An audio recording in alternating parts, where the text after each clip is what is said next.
2월 6일 화요일 하나님 말씀 마가복음 12장 28절부터 34절까지입니다. 함께 교독하겠습니다. 서기관 중 한 사람이 그들이 변론하는 것을 듣고 예수께서 잘 대답하신 줄 알고 나와 묻되 모든 계명 중에 첫째가 무엇이니이까? 예수께서 대답하시되 첫째는 이것이니 이스라엘아 들으라 주 곧 우리 하나님은 유일한 주시라. 내 마음을 다하고 목숨을 다하고 뜻을 다하고 힘을 다하여 주 너의 하나님을 사랑하라 하신 것이요 둘째는 이것이니 내 이웃을 내 자신과 같이 사랑하라 하신 것이라. 이보다 더 큰 계명이 없느니라. 서기관이 이르되 선생님이요 옳소이다. 하나님은 한 분이시요 그 외에 다른 이가 없다 하신 말씀이 참이니이다. 또 마음을 다하고 지혜를 다하고 힘을 다하여 하나님을 사랑하는 것과 또 이웃을 자기 자신과 같이 사랑하는 것이 전체로 드리는 모든 번제물과 기타 제물보다 나으니이다. 예수께서 그가 지혜 있게 대답함을 보시고 이르시되 내가 하나님의 나라에서 멀지 않도다 하시니 그 후에 감히 묻는 자가 없더라. 아멘. 이것은 하나님의 말씀입니다. 오늘 본문도 몇 가지 본문을 좀 살펴보면서 우리에게 적용해야 할 하나님의 말씀 함께 나눠보도록 하겠습니다. 먼저 28절 같이 읽겠습니다. 시작. 서기관 중 한 사람이 그들이 변론하는 것을 듣고 예수께서 잘 대답하신 줄 알고 나와 묻되 모든 계명 중에 첫째가 무엇이니까?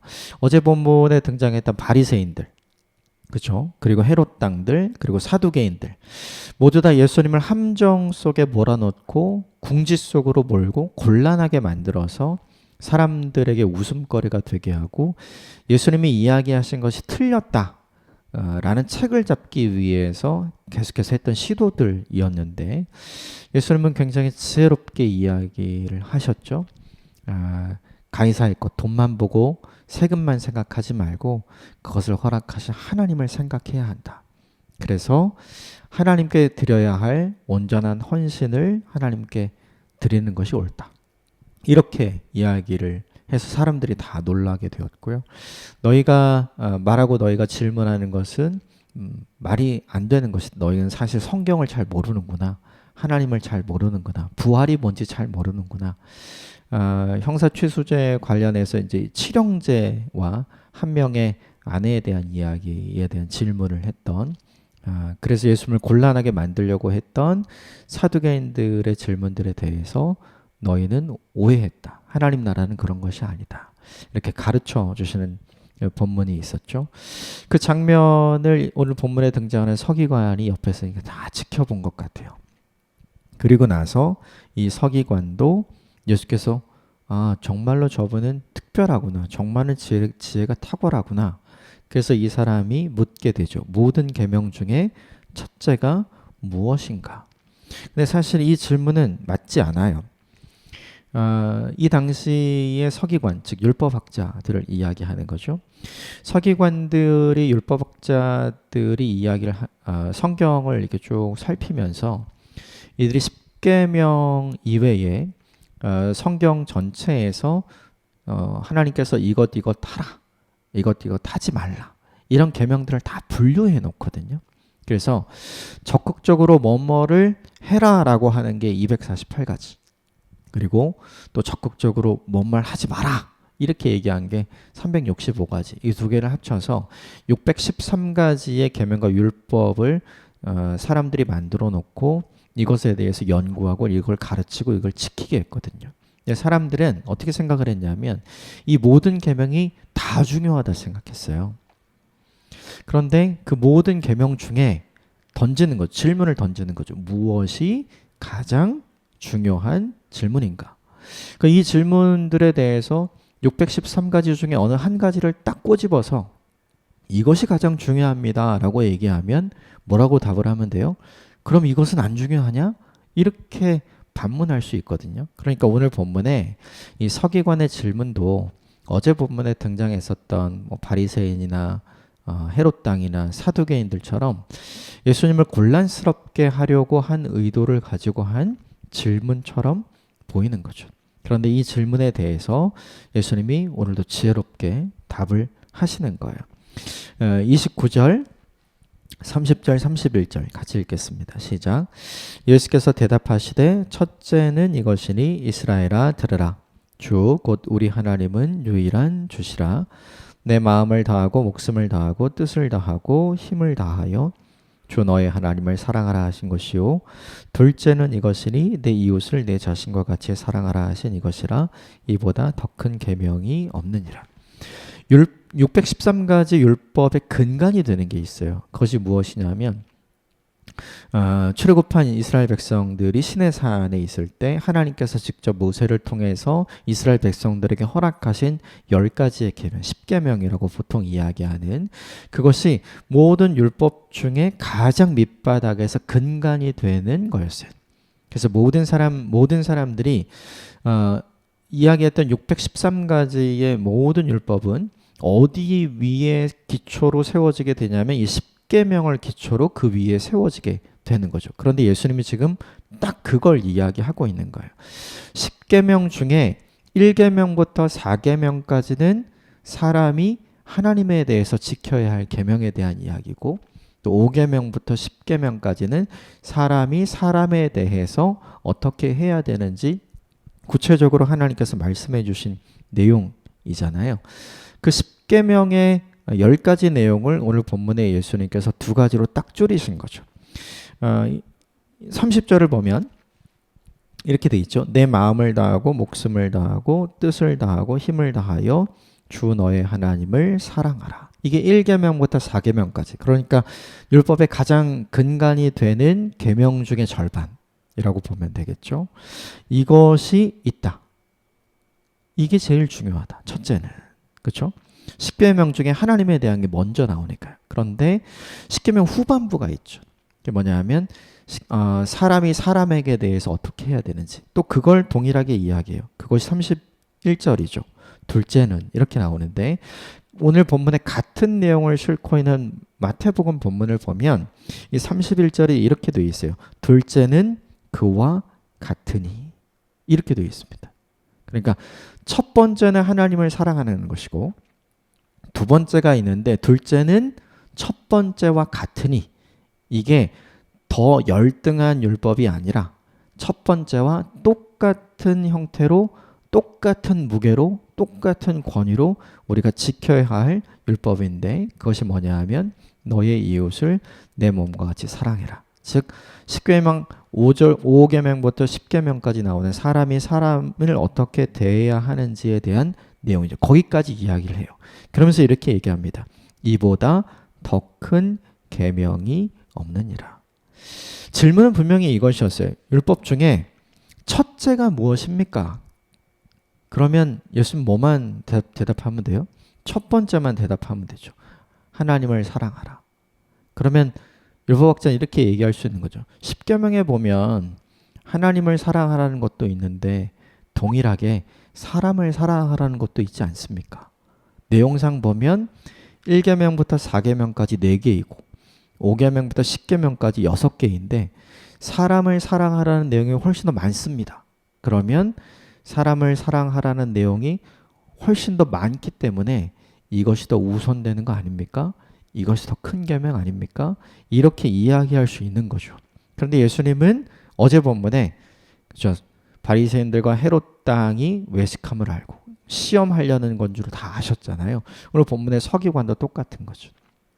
그 마음이 어떤지를 잘 알고 하나님을 사랑하고 똑같이 그것과 똑같이 사람을 사랑하라 라고 이야기하면서 이렇게 얘기했어요. 이보다 더 큰 계명이 없다. 이 두 가지가 율법 중에 가장 큰 계명이다. 이렇게 이야기를 한 거죠. 그러니까 이 이야기를 들은 서기관의 입장에서는 착잡을 일이 없는 거죠. 그렇죠? 아주 지혜롭게 예수님께서 답을 하신 거예요. 그러니까 우리의 관심사는 예수님 정말 지혜롭게 답했다가 아니라 이 내용을 살펴보는 게 있어요. 중요한 건 이거죠. 예수님의 대답이 가진 의미가 무엇인지를 곰곰이 생각해 볼 필요가 있어요. 그것은 무엇이냐면 서기관의 질문은 이것이었죠. 모든 계명 중에 첫 번째 계명이 무엇인지 알고 계십니까? 이렇게 물은 거죠. 그렇죠? 예수님은 알고 있어. 첫 번째 계명은 하나님을 사랑하는 것이야. 두 번째 계명은 사람을 사랑하는 것이야. 그렇죠? 그런데 이 본문을 읽어보면 내가 알고 있어 라는 어감보다는 이런 어감이 훨씬 더 커요. 내가 알고 있고 내가 그것을 실천해 왔어. 그러므로 이 질문을 던지는 너도 알고 있지? 그것을 실천해야 돼. 이 뉘앙스가 훨씬 큰 거죠. 오늘 본문에 내 마음을 다하고 목숨을 다하고 뜻을 다하고 힘을 다하여 주 너의 하나님을 사랑하라. 예수님이 그 모습을 보여주셨죠. 그렇죠? 그래서 성전 정화 사건을 일으키면서 하나님을 하나님으로 인정하고 예배하는 것이 무엇인지, 하나님을 정말 사랑하는 것이 무엇인지를 사람들에게 다 보여주시잖아요. 또 내 자신과 같이 내 이웃을 사랑하라 라고 이야기하시죠. 죄인된 우리를 주님께서 어떻게 사랑하시는지, 사람들에게 죄인 취급받고 사람들이 버린 양 취급했던 수많은 병자들을 예수님이 어떻게 가까이 다가가셔서 그들의 손을 만져주시고 그들의 환부를 만져주시고 그들의 인생을 고쳐주시고 그들의 신앙을 고쳐주셨는지 예수님이 다 보여주셨잖아요. 그러니까 예수님이 이야기한 이건 내가 알고 있어. 여기서 끝나는 게 아니에요. 그게 아니라 내가 아는 대로 내가 살아왔어. 그러면 내가 아는 대로 내가 살았기 때문에 예수님이 말씀하신 이 이야기는 곧바로 서기관에게 그런 질문으로 다가가는 거죠. 뭐였냐면 너도 알고 있지? 너 이렇게 살고 있니? 이걸. 서기관들은 율법을 연구하고 율법을 가르치는 사람들이었기 때문에 하나님을 사랑한다고 말할 수 있는 사람이었죠. 그런데 그들에게 있어서 한 가지 약점은 뭐냐 하면 오늘 예수님이 이야기한 두 번째, 사람을 사랑하는 일.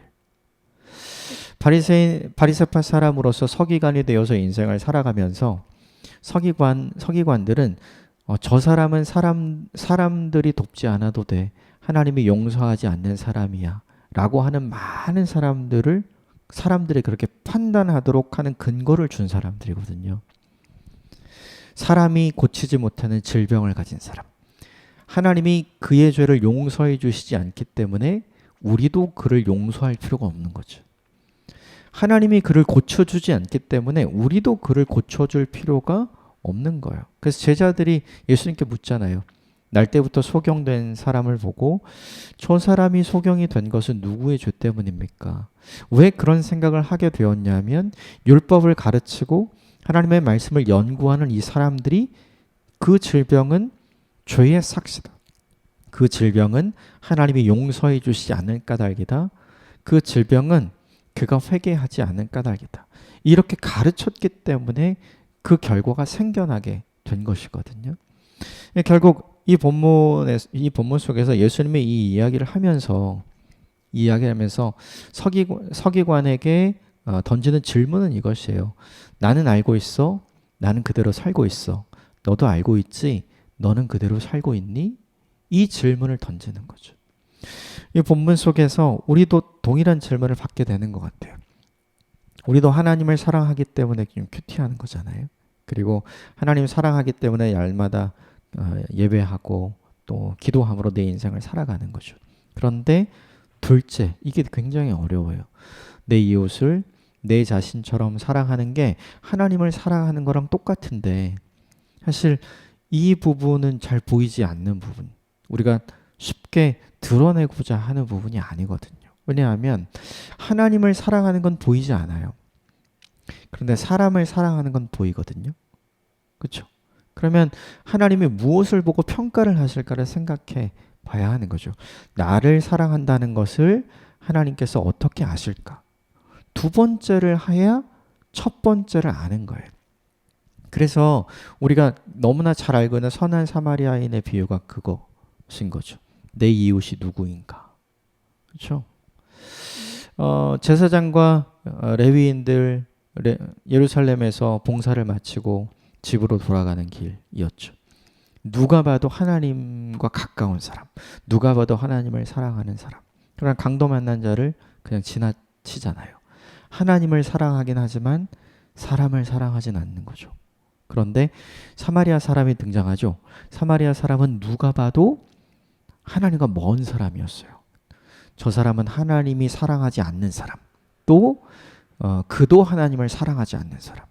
그런데 그가 강도 만난 자를 아주 적극적으로 도와주고, 그리고 자기 볼일을 본 이후에 다시 와서 끝까지 책임지죠. 근데 예수님이 이야기하잖아요.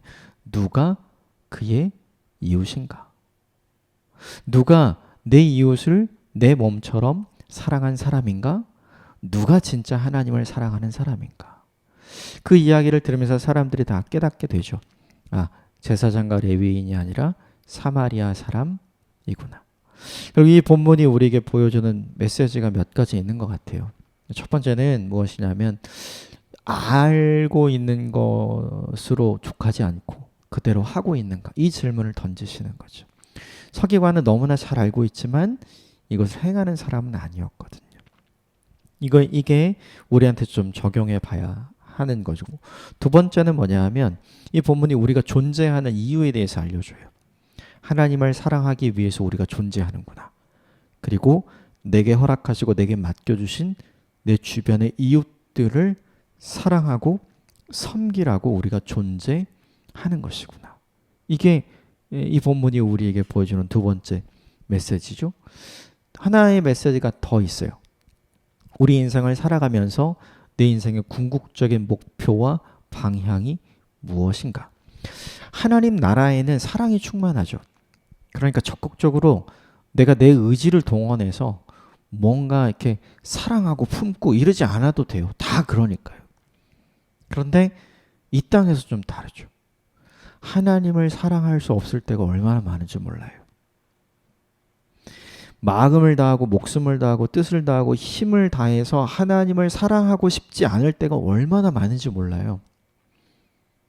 그런데 이 땅을 살아가면서 우리의 목표는, 우리의 인생의 방향은 그쪽을 향해야 되는 거죠.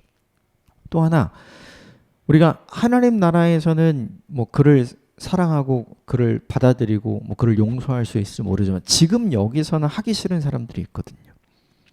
그런데 오늘 본문에 뭐라고 얘기하냐면, 그를 내 자신과 같이 사랑해 주라, 이렇게 얘기하거든요. 그게 우리의 인생의 방향이고 우리 인생의 목표가 되는 거죠. 그래서 이 본문이 우리가 크게 세 가지의 질문을 던지게 해요.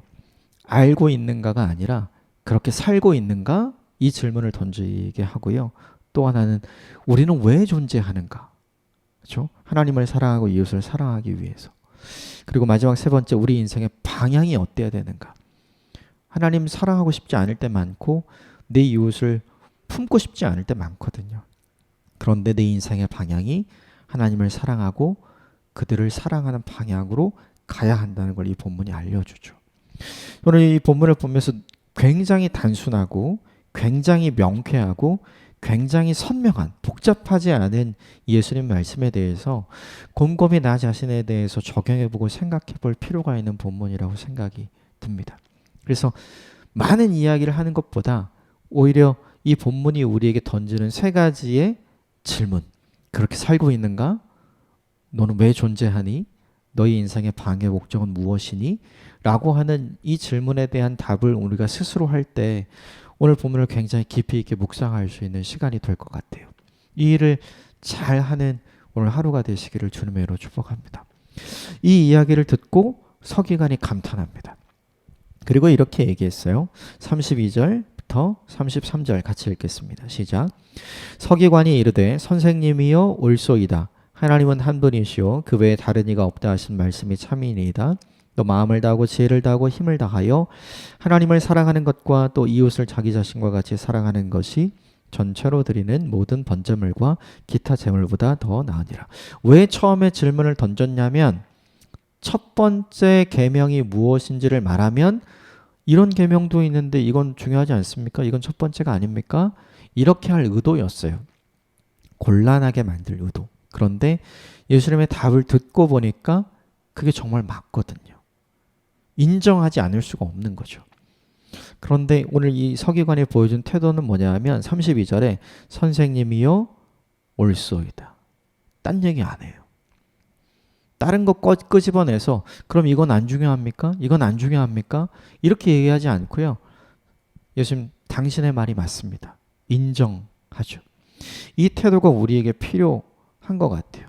뭐냐 하면 진짜 맞는 것을 인정할 줄 아는 마음. 하나님은 언제나 오르시잖아요. 우리에게 필요한 게 이건 것 같아요.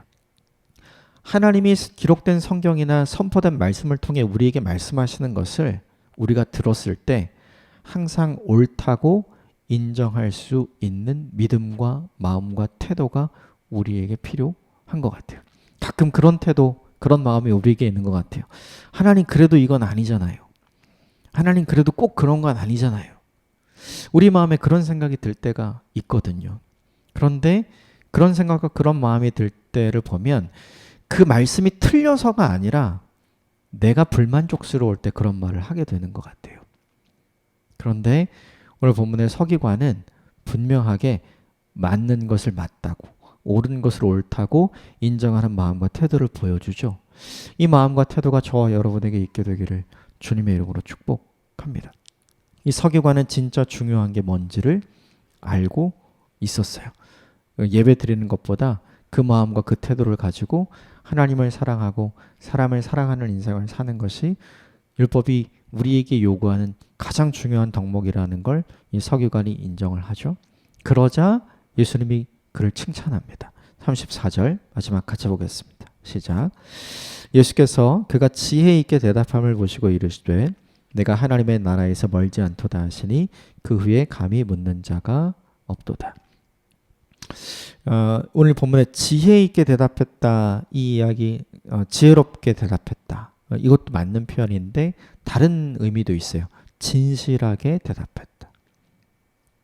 예수님이 진심으로 얘기했잖아요. 그 예수님의 진심에 대해서 딴지 걸지 않고 이 본문의 서기관이 진실하게 진심으로 반응했다는 거예요. 우리는 알고 있잖아요. 진심이 항상 통하지 않잖아요. 나는 진심이어도 그가 진심이 아니면 안 통하잖아요. 근데 그가 진심일 때 나만 흔들림이 없다면 나의 진심은 항상 통하거든요. 오늘 본문에 그런 상황이 펼쳐진 거죠. 이 본문에서 진실한 태도를 가지고 예수님께 대답했던 이 사람이 칭찬받죠. 예수님이 칭찬하시는 것이 무엇인가? 그의 대답이 아니라 그의 태도 때문이죠. 그가 지혜롭게 잘 말해서가 아니라 그가 진실하게 주님의 말씀을 인정해서 칭찬받은 거죠. 그러므로 중요한 게 있어요. 서기관이 칭찬받았고 서기관 너는 정말 하나님 나라에 가깝구나 라고 예수님이 이야기해 주신 이유는 그의 말이 옳았기 때문이 아니에요. 그게 아니라 예수님 말씀하신 그 말을 이 서기관이 인정했기 때문이죠. 이 태도가 우리에게 필요한 것 같아요. 하나님 말씀이 때로 마치 꼰대가 우리한테 이야기하듯이 우리에게 들리는 때가 가끔 있는 것 같아요. 그런데 그럴 때라도 하나님의 말씀이 옳습니다 라고 진실하게 진심으로 그 말씀에 반응할 때 오늘 본문에 있는 것처럼 하나님께서 우리를 칭찬해 주시고 하나님께서 우리를 격려해 주시는 것 같아요. 이 땅을 살아가면서 우리에게 한 가지 소원이 있다면 이것이죠. 하나님께서 인정하시는 사람, 하나님이 칭찬하시는 사람, 하나님께서 기뻐하시는 사람으로 살고 싶잖아요.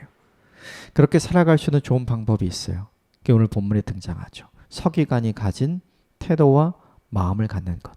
하나님의 말씀을 옳습니다라고 인정하는 태도와 마음을 갖고 사는 것. 오늘 하루 그렇게 사는 귀하고 복된 날이 되기를 주님으로 축복합니다. 함께 기도하겠습니다.